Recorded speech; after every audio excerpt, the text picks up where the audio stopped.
Dito po kami sa Subic. Ito yung aking service. Yan ako binili mo yung ano, yung... Aking partner sa aking kumpanya. Boss Toto.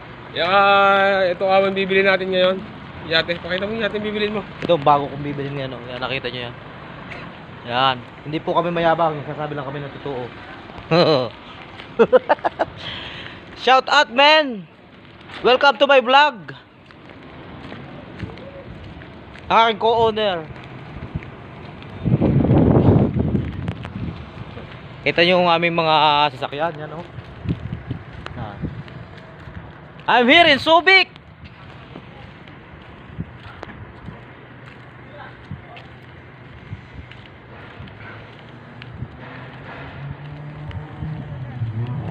H-Van. H-Van.